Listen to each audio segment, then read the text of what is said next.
So that's my gecko enclosure for a blue-tailed day gecko. He's almost 3 inches. I said he, but actually I bought it as an unsexed juvenile. So I don't know yet. It could be a male, could be a female. When I bought that thing, it was tiny. It was like slightly over 2 inches long, maybe an 1/8 inch wide. So that's the enclosure. I got like a lot of driftwood and rock. I got some live plants. That's like a bonsai looking tree thing there.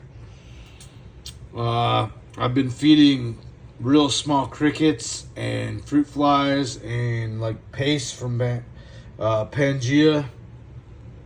Some bamboo in there. The substrate. So I just bought this new auto mister. I've had it about maybe a week now, and I'm trying it out. Let's see here. It's actually got a little remote, so you can turn it on like that. It's on a timer also, so it mists in there because these little day geckos need high humidity. I'm in Florida, but they need mist a couple times a day. I'm trying to figure out how to mount that right, and like make sure the gecko doesn't get out. It got out twice already. So that's why it's all masking tape there, because this Zoom Ed cage, there's little gaps on the top of the screen there where the gecko got out twice. Unfortunately, I somehow found it and caught it, and got it back in the cage. The thing is pretty fragile. I don't see it in there right now. I usually talk to it and I say, "Hey, little gecko." Then sometimes I see it, but yeah. So I got like pretty cool. It's a 10-gallon tank.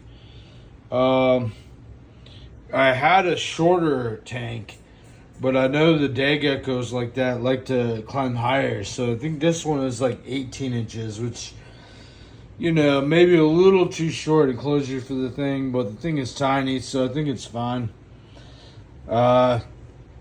Yeah, so, I mean, I'm pretty excited to see if the gecko's going to be a male or a female. I think the males look a little more colorful with the blues and reds going on. The blue-tailed day gecko, it is hard to find. I'm in Jacksonville, St. Augustine area, and I couldn't find any stores around that would be able to find me one. So I ended up having to buy online and have it shipped from Arizona, actually.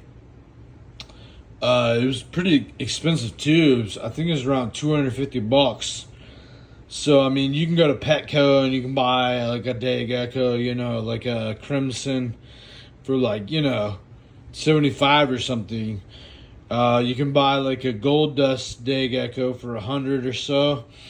But these guys, I think they're from like Madagascar, but there's not too many stores around that can actually get you one. So I was looking at the gold dust day geckos, but then I came across these blue-tailed day geckos, and the coloration I was seeing on the internet was pretty spectacular. So it was like, I want the coolest looking gecko I can find.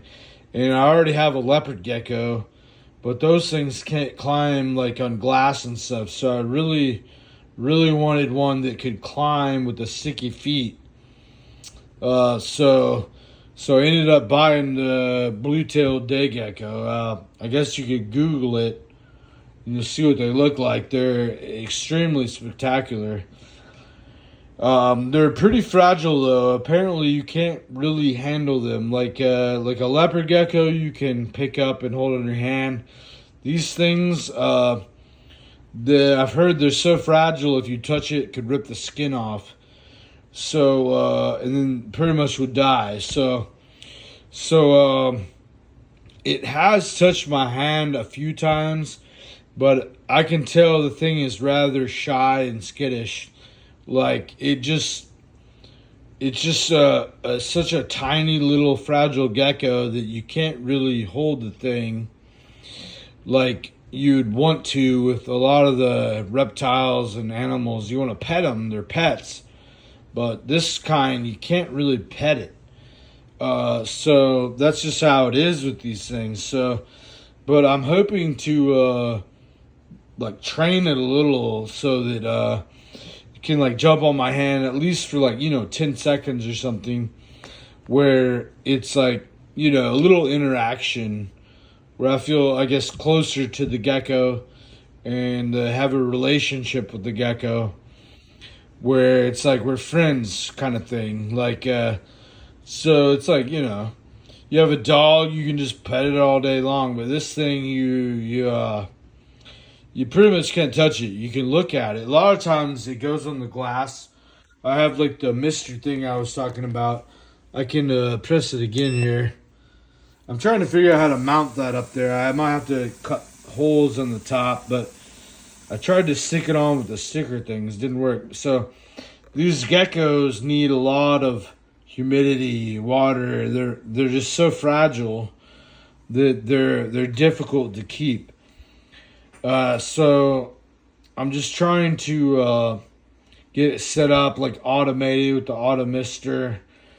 In the feeding, I've been feeding these little tiny crickets, fruit flies, and the paste that has like like mango and banana and stuff in it.